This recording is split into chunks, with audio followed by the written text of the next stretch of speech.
Jeffrey Dahmer a été condamné en 1992 pour le meurtre de 17 jeunes hommes.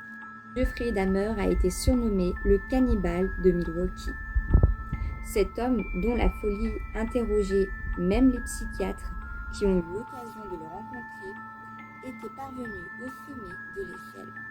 À la fois videur, empoisonneur, d'épaisseur, cannibale, nécrophile et fétichiste, il sera condamné en 1992 à 957 ans de réclusion. Mais quelle est son histoire ?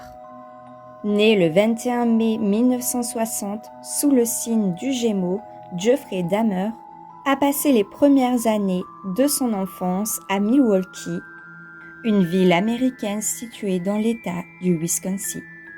6 ans plus tard, ses parents ont déménagé dans l'Ohio, où il a passé le reste de son enfance et son adolescence. Son père chimiste offrait une vie confortable à ce garçon, décrit comme sociable et extraverti jusqu'à l'âge de 8 ans. À cet âge, une transformation radicale eut en effet lieu. Jeffrey Dahmer développa une passion pour le moins farfeleux, intéressant à la dissection d'insectes morts qu'il trouvait dans la rue. L'enfant extraverti ne parlait plus, ses relations sociables étaient presque inexistantes.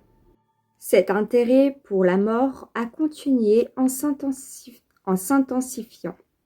À 16 ans, en pleine adolescence, il découvre son homosexualité et ses fantasmes portés toujours sur des personnes mortes. Devenu par la suite alcoolique, il quitte l'université d'État de l'Ohio, dans laquelle il était inscrit.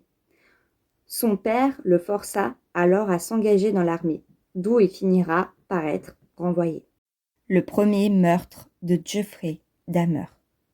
La première victime du tueur en série fut Steven Hinks. En juin 1978, âgé de 18 ans, il faisait de l'autostop pour se rendre à un concert de rock, quand Jeffrey Dahmer lui propose de monter dans sa voiture. Il le ramène ensuite chez lui pour boire un verre. Lorsque Steven décide de s'en aller, c'est avec un haltère que le tueur frappa. Puis finit par l'étrangler. Son corps sera ensuite démembré et enterré dans le jardin de ses parents. Des crimes de plus en plus atroces se passa. Pendant près d'une décennie, Jeffrey Dahmer n'aurait apparemment plus commis aucun crime, jusqu'à Stephen Tuomi. En septembre 1987, alors qu'il vivait chez sa grand-mère, Dahmer a rencontré le jeune homme dans un bar et l'a ramené dans un hôtel, d'où il ressortira mort. Comme pour Steven Hinks, il démembrera son corps et gardera sa tête chez lui pendant 2 semaines. Après ce meurtre qui marque chez lui un tournant, il continue à user des mêmes méthodes et effectue 2 autres meurtres en 1988. En 1989, un autre jeune homme fut tué au même endroit. Et en 1990, que Jeffrey Dahmer déménage de l'appartement de sa grand-mère. Il s'installe au 213 924 North Street. Là-bas, le tueur en série continue ses meurtres. 4 autres hommes sont tués dans la même année. Au total, Dahmer reconnaîtra avoir tué 17 personnes. Le 22 juillet 1991, Jeffrey Dahmer, sur le point de faire une énième victime, Tracy Edwards, mais le jeune homme parvint à s'enfuir et à alerter une voiture de police en patrouille. Les policiers se rendent donc chez Dahmer et découvrent une multitude de morceaux humains dans son congélateur, notamment des têtes et un cœur. Dans l'un de ces placards se trouvaient des squelettes et des crânes.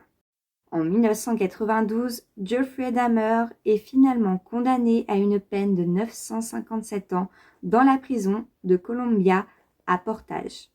Sa vie se termine en prison, où il est assassiné le 28 novembre 1994 par Christopher Scarver à l'âge de 34 ans. Et toi, que penses-tu de cette histoire ? N'hésite pas de le marquer en commentaire, à t'abonner, liker et partager.